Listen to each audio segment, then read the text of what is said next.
Chapter 9. John Muir. This is a picture of the Grand Yosemite Valley. It is in Yosemite National Park, a huge national park in California. It is easy to see why people fall in love with Yosemite and consider it to be America's most beautiful national park. Yosemite is also home to a rich ecosystem.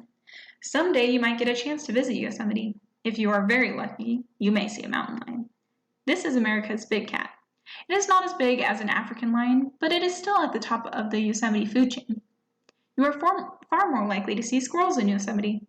There are oak trees and acorns in Yosemite, but there are also plenty of other seeds and grains to eat and bury.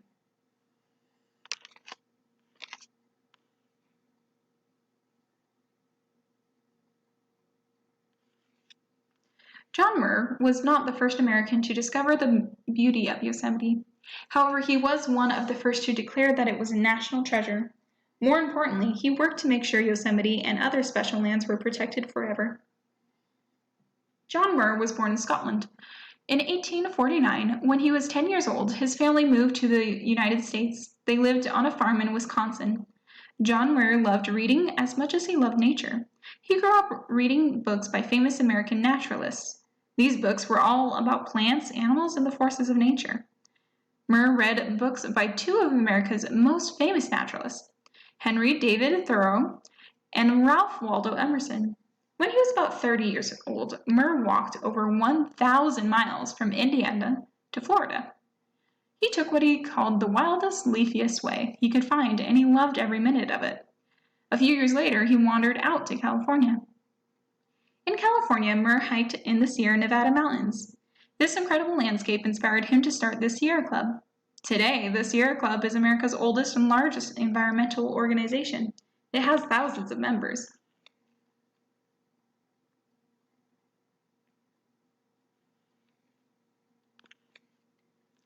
Muir became a well-known writer. He wrote books and articles about America's natural treasures. A few years after Muir started the Sierra Club, a man named Teddy Roosevelt was elected President of the United States. In the image on the next page, Roosevelt and Muir are posing for a picture in Yosemite. Teddy Roosevelt and John Muir had a lot in common. They both loved nature. They were both conservationists, which means that they wanted to protect natural treasures. Teddy Roosevelt used the power of the presidency to protect over 200 million acres of American wilderness. American conservationists like Muir and Roosevelt have saved millions of acres from being paved over by cities and roads. They have also saved many important animals from extinction.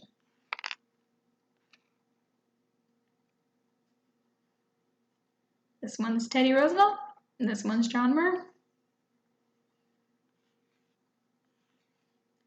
The bald eagle is the national bird of the United States. The eagle is a symbol of strength and freedom.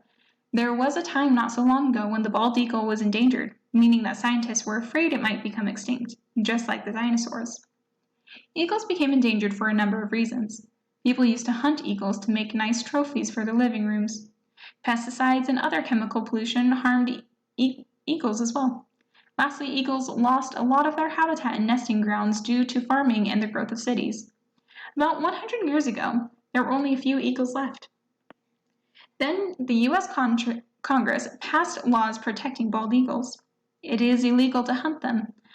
Farmers stopped using certain chemicals. Large areas of land such as Yellowstone National Park and other parks were reserved as habitats for eagles and other wildlife.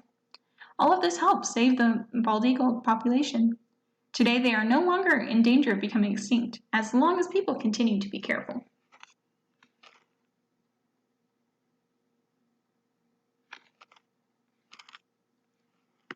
The eagle's history teaches an important story about protecting ecosystems.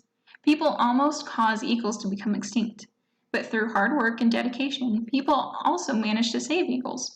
Today we have eagles because some people cared enough to convince other Americans that eagles were worth saving. There are many incredible ecosystems to visit in the United States. They are all there thanks to the work of conservationists and groups like the Sierra Club. Are you willing to work to help protect America's natural ecological treasures?